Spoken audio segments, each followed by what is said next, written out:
ট্রেনের কামরার এক কোণে বসে নীরবে কাঁদছিল এক তরুণী।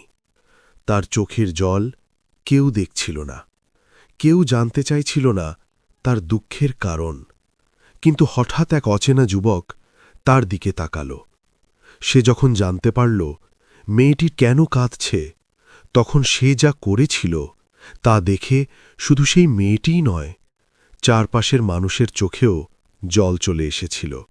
বন্ধুরা, এটি কোনো সিনেমার গল্প নয়, এটি বিহারের মুজাফফরপুর জেলার একটি সত্যি ঘটনা। একটি সাধারণ ট্রেন যাত্রা, যেখানে দুই অচেনা মানুষের সাক্ষাৎ দুজনের জীবনই চিরদিনের জন্য বদলে দিয়েছিল।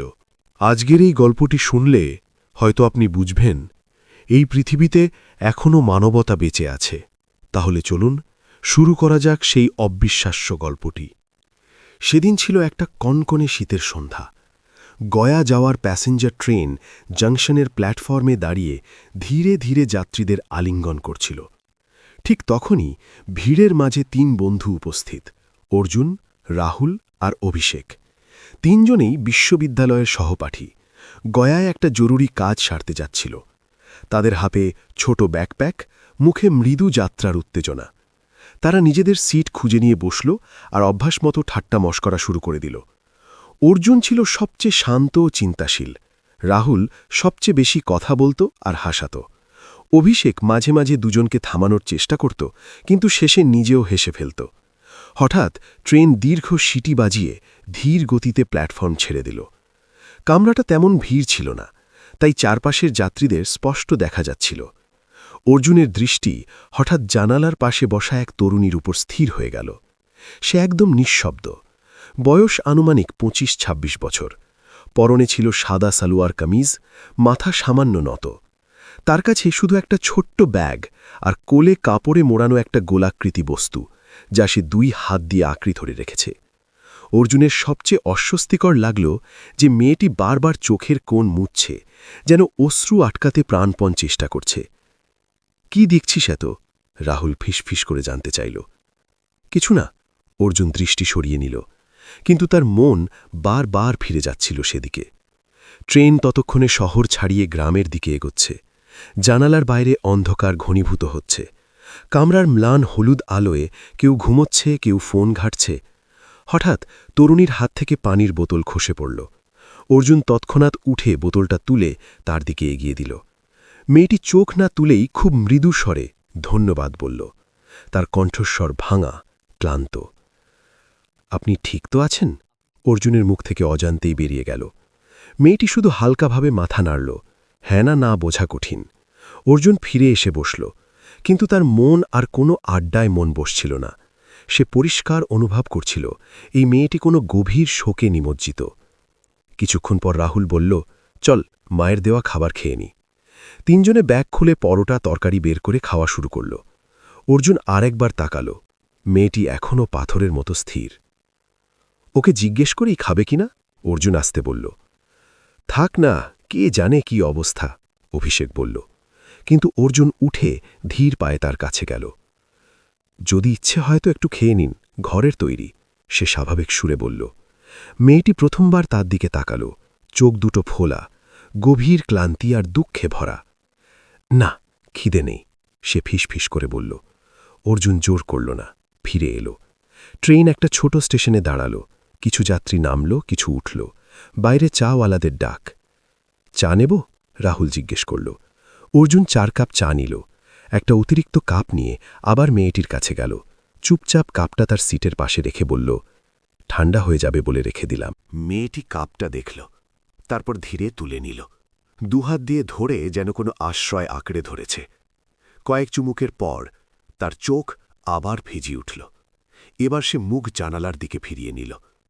অর্জুন কিছু বলল না। তার মনে হল কথার চেয়ে নীরব সঙ্গ এখন বেশি প্রয়োজন। ট্রেন আবার চলতে শুরু করল। রাত গভীর, কামরায় অধিকাংশ যাত্রী ঘুমিয়ে পড়েছে। রেললাইনের একটানা শব্দ এক অদ্ভুত নিস্তব্ধতা তৈরি করেছে। তখন অর্জুন লক্ষ্য করল মেয়েটি কোলের কাপড়ে মোড়া বস্তুটাকে আলতো করে হাত বুলিয়ে যাচ্ছে, ঠিক যেমন কেউ প্রিয়জনকে স্পর্শ করে। সেই মুহূর্তে তার মনে ভয় আর প্রশ্ন একসঙ্গে জাগল। কিছুক্ষণ পর মেয়েটি নিজেই মৃদুস্বরে বলল, গয়া কি অনেক দূর? অর্জুন চমকে উঠল। না, আর কয়েক ঘন্টা। সে শুধু বলে চুপ হয়ে গেল। আবার কিছুক্ষণ পর জিজ্ঞেস করল, ফল্গুনড়ি স্টেশন থেকে কত দূর? অর্জুন বুঝল এই যাত্রার পেছনে বিশেষ কারণ আছে। বেশি দূর নয়, অটো পাওয়া যাবে। মেয়েটি চোখ বন্ধ করল। তার মুখে যেন কোনো ভারী মুহূর্তের প্রতীক্ষা। অর্জুন সাহস করে বলল, যদি আপত্তি না থাকে, আপনি একাই যাচ্ছেন? কয়েক সেকেন্ড নীরবতা। তারপর খুব আস্তে বলল, এখন থেকে সারা জীবন একাই যেতে হবে। তার কণ্ঠে এমন শূন্যতা যে অর্জুনের বুক বিঁধে গেল। কামরায় আবার গভীর নীরবতা। কিছুক্ষণ পর অর্জুন দেখল তার চোখ থেকে নিঃশব্দে অশ্রু ঝরছে, আর সে বস্তুটাকে বুকে আরও জোরে চেপে ধরেছে, যেন তার সমস্ত অস্তিত্ব ওই ছোট্ট বস্তুর মধ্যে বন্দী। অর্জুনের দৃষ্টি সেই বস্তুর ওপর স্থির। এখন আর সন্দেহ রইল না এটা সাধারণ কোনো জিনিস নয়। সে প্রশ্ন করতে চাইল, কিন্তু নিজেকে সামলে নিল। কিছু প্রশ্নের উত্তর সময় নিজেই দেয়। ট্রেন অন্ধকার ভেদ করে এগিয়ে চলল। মাঝে মাঝে দূরের গ্রামের আলো টিমটিম করে উঠছে, আবার হারিয়ে যাচ্ছে। রাহুল আর অভিষেক ঘুমিয়ে পড়েছে। ওপরের বার্থ থেকে হালকা নাক ডাকার আওয়াজ। পুরো কামরা নিস্তব্ধ। অর্জুনেরও চোখ ভারী, কিন্তু সামনের তরুণীর অবস্থা দেখে ঘুম আসছে না। হঠাৎ সে দেখল মেয়েটির হাত কাঁপছে। সেই ইতস্তত করে বলল, পানি খাবেন? মেয়েটি মাথা নাড়ল না। অর্জুন বোতলে গিয়ে দিল। 2 চুমুক খেয়ে ফেরত দিতে গিয়ে সে প্রথমবার সোজা চোখে তাকাল। সেই চোখে ক্লান্তির চেয়ে বেশি ছিল ভাঙার হৃদয়। কিছুক্ষণ পর সে নিজেই বলল, আপনারা গয়া বেড়াতে যাচ্ছেন? না, একটা কাজে। আর আপনি? সে কিছুক্ষণ চুপ, তারপর বলল, আমারও একটা কাজ, তাড়াতাড়ি ফিরব। অর্জুন বুঝল সে আর বিস্তারিত বলতে চায় না, তাই চুপ রইল। কিন্তু এখন দুজনের মধ্যে আগের অচেনা দূরত্ব আর নেই। রাত আরও গভীর হল। ট্রেন একটা ছোট্ট স্টেশনে থামল। বাইরে ঠান্ডা হাওয়া, দূরে কুকুরের ডাক। মেয়েটি আসতে জিজ্ঞেস করল, গয়া আসতে কতক্ষণ? প্রায় 2 ঘন্টা। এটা শুনতেই তার হাত কলসটাকে আরও শক্ত করে আঁকড়ে ধরল। চোখ বন্ধ, কিন্তু অশ্রু পড়ছে। অর্জুন আর নিজেকে থামাতে পারল না। খুব নরম স্বরে বলল, চাইলে বলতে পারেন, হয়তো মন একটু হালকা হবে। মেয়েটি মাথা তুলে তাকাল। কয়েক মুহূর্ত অর্জুনকে দেখল, যেন বিশ্বাসের সিদ্ধান্ত নিচ্ছে। তারপর খুব আস্তে বলল, মন হালকা আর হবে না। কথাগুলো এত সরল যে তার মধ্যে লুকানো যন্ত্রণা আরও তীব্র হয়ে ধরা পড়ল। অর্জুন নীরব। তখন মেয়েটি কাপড়ের কিনারা সামান্য সরাল। নিচে মাটির কলস স্পষ্ট। অর্জুনের হৃৎপিণ্ড জোরে ধুকপুক করে উঠল। এখন সব পরিষ্কার, কিন্তু সেই চাইল মেয়েটি নিজে বলুক। কিছুক্ষণ পর সে বলতে শুরু করল, বিয়ের মাত্র 17 দিন হয়েছিল। কণ্ঠ ভাঙা। সবাই বলতো আমি ভাগ্যবতী, সুন্দর সংসার, ভালো মানুষ। থেমে গেল। তারপর জোর করে বলল, তারপর এক রাতে হঠাৎ সব শেষ। অর্জুন চুপ, একটা প্রশ্নও করল না। মেয়েটি বলে যেতে লাগল, যেন দীর্ঘদিনের চাপা কষ্ট বেরিয়ে আসছে। হঠাৎ প্রচণ্ড মাথা ব্যথা, হাসপাতালে নিলাম। সকাল হওয়ার আগেই কথা আটকে গেল। চোখ বন্ধ, অশ্রু। কিছুক্ষণ পর বলল, সবাই বলে ভগবানের ইচ্ছা, কিন্তু ভগবান কি করে এত নির্মম হতে পারেন? কামরায় ভারী নীরবতা। অর্জুন শুধু বলতে পারল, আমার খুব দুঃখ হচ্ছে। মেয়েটি হাসার চেষ্টা করল, কিন্তু হাসি ভেঙে গেল। এখন গয়া গিয়ে তাকে বিদায় দিতে হবে। কলসের দিকে তাকিয়ে বলল, সবাই আসার কথা ছিল, কিন্তু কারোর সময় হল না। অর্জুনের ভেতরটা ছিঁড়ে গেল। ভিড়ের মাঝেও মানুষ কতটা একা হয়ে যেতে পারে। তখন ওপর থেকে রাহুল অর্ধেক ঘুমে বলল, কটা বাজে? ঘুমা। অর্জুন আসতে বলল। মেয়েটি একটু স্বাভাবিক হল। অশ্রু মুছে সোজা হয়ে বসল। ট্রেন এগোচ্ছে। গয়া কাছে, বাইরে কুয়াশা, দূরে মন্দিরের ঘণ্টা। মেয়েটি বলল, শুধু একবার সব শেষ হোক, তারপর আর কাউকে কষ্ট দেব না। অর্জুন চমকে তাকাল, কিন্তু সেই জানালার দিকে। কথাটায় এমন শূন্যতা যে অর্জুনের মনে অজানা আশঙ্কা জাগল। এই যাত্রা হয়তো শুধু গয়া নয়, কোনো চূড়ান্ত সিদ্ধান্তেরও। সে অস্থির হয়ে উঠল। ট্রেন ধীরে গয়া জাংশনে ঢুকল। ঘোষণা হল। মেয়েটির হাত কাঁপছে। অর্জুন বলল, কোথাও যেতে হলে আমরা পৌঁছে দিচ্ছি। সে তাকাল, চোখে ভয়।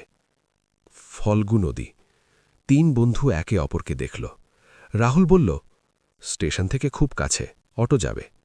মেয়েটি মাথা নাড়ল, কিন্তু ভয় কমল না। ট্রেন থামতেই তারা নামল। মেয়েটি উঠতে গিয়ে টলমল করল। অর্জুন ধরল। 4 জন প্ল্যাটফর্মে, ঠান্ডা হাওয়া। মেয়েটির দিক ঠাহর করতে পারছে না। অভিষেক বলল, অটো ওদিকে। তারা এগুলো। অটো স্ট্যান্ডে অর্জুন ফল্গু নদীর কথা বলল। মেয়েটি বলল, আপনারা এখানেই? অর্জুন তৎক্ষণাৎ বলল, না, আমরা সঙ্গে যাব। 4 জন অটোয়ে। রাস্তা নির্জন, শহরের আলো পিছনে। মেয়েটি কলস বুকে চেপে চোখ বন্ধ। 15 মিনিট পর অটো থামল। সামনে অন্ধকার নদী তীর। কয়েকটা দিও জ্বলছে। দূরে ঘণ্টার ধ্বনি। মেয়েটি নামল, কিন্তু এগোতে পারছে না। অর্জুন বলল, আমরা আছি, আপনি একা নন। তার চোখে অশ্রু। ধীরে নদীর দিকে এগোল। কলস মাথায় ঠেকাল, বুকে চাপল। কয়েক পা যেতেই থামল। ফিসফিস করে বলল, এখন সত্যি কেউ নেই। অর্জুন পাশে বসল, বলল, আমরা আছি। সে তাকাল, চোখে অবিশ্বাস। রাহুল বলল, রাত অনেক, কোথাও থাকতে হবে। অভিষেক বলল, স্টেশনের কাছে হোটেল আছে। সে মাথা নিচু করে বলল, ফিরতে চাই না। অর্জুন ভেবে বলল, আমরা সকালের ট্রেনে ফিরব, ততক্ষণ আমাদের সঙ্গে থাকুন, নিরাপদে থাকবেন। সে নদীর দিকে তাকিয়ে রইল।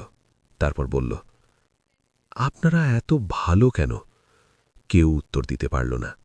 অর্জুন বলল, হয়তো আজ আপনার এটাই দরকার ছিল। তার চোখে অশ্রু এলো, কিন্তু এবার হালকা। সে উঠল, খালি কলস রেখে দিল। 4 জন উঠল। তার পা এখন স্থির। একবার পিছনে তাকিয়ে বলল, হয়তো এখন সত্যি এগোতে হবে। তারা লজে গেল। তার জন্য আলাদা ঘর। সকালে সে কাঁদেনি, গলা স্থির। স্টেশনে যাওয়ার পথে সে চুপ নয়, কম কথা বলছে। প্ল্যাটফর্মে বসে সে বলল, কাল যদি আপনারা না থাকতেন, হয়তো পারতাম না। রাহুল হেসে বলল, বন্ধুরা তো এইসব দিনেই কাজে লাগে। অভিষেক মজা করে বলল, আমরা এখনো আপনার নাম জানি না। সে বলল, আমার নাম সানিয়া। আমি অর্জুন, এ রাহুল, এ অভিষেক। ট্রেনে উঠল। সিট আলাদা হলেও কাছাকাছি। যাত্রা আর ভারী নয়। মুজাফফরপুর এলে সানিয়া চুপ। হয়তো আর দেখা হবে না, সে বলল। অর্জুন নাম্বার লিখে দিল। সানিয়া ব্যাগে রাখল। স্টেশনে নেমে কিছুক্ষণ দাঁড়াল। ধন্যবাদ, সানিয়া বলল। সুখী থাকুন, অর্জুন বলল। সে ভিড়ে মিলিয়ে গেল। অর্জুন অনেকক্ষণ তাকিয়ে রইল। দিন কাটল। 1 মাস পর ফোনে কল। আমি সানিয়া। কথা শুরু হলো। সানিয়া চাকরি করছে, আগের মতো ভাঙা নয়। অর্জুনের সঙ্গে কথায় আপনত্ব। দেখা হলো চায়ের দোকানে, মন্দিরে। অর্জুন চাপ দিল না, শুধু সঙ্গ দিল। ধীরে সানিয়া হাসতে শিখল। জীবনকে আবার গ্রহণ করল। একদিন বলল, মনে হয় ভগবান সেই রাতে আপনাকে পাঠিয়ে আমাকে নতুন জীবন দিয়েছেন। কিছুদিন পর পরিবারের দেখা। সরলভাবে বিয়ে হল, সেই শহরেই। ফেরার সময় সানিয়ার চোখে অশ্রু, কিন্তু স্বস্তির। মণ্ডপ থেকে বেরিয়ে আকাশ দেখে মনে মনে বলল, এখন আমি একা নই। অর্জুন হাত ধরল। সেই মুহূর্তে শুধু এক সত্য, এক ট্রেন যাত্রা 2টি অচেনা হৃদয়কে মিলিয়ে জীবন বদলে দিয়েছে। বন্ধুরা, এই গল্প বলে, দুঃখ যত গভীরই হোক, সঠিক মানুষের সঙ্গ আর সময় নতুন করে বাঁচতে শেখায়। ভগবান কখনো সব কেড়ে নেয়, কিন্তু সেই পথে এমন মানুষ পাঠান যারা ধরে রাখে। অচেনা কারো ছোট্ট সাহায্য ভাঙা জীবনকে নতুন করে গড়ে তুলতে পারে। কারো দুঃখকে কখনো হালকাভাবে উড়িয়ে দেবেন না। বাইরে থেকে কে কি যন্ত্রণায় আছে তা বোঝা যায় না। আপনি যদি অর্জুনের জায়গায় থাকতেন, তাহলে কি এতটা সাহায্য করতেন? আর সানিয়ার জায়গায় থাকলে কি কোনো অচেনা মানুষের উপর ভরসা করতে পারতেন? আপনার মতামত লিখুন। একটা কথাও অন্যের দৃষ্টিভঙ্গি বদলে দিতে পারে।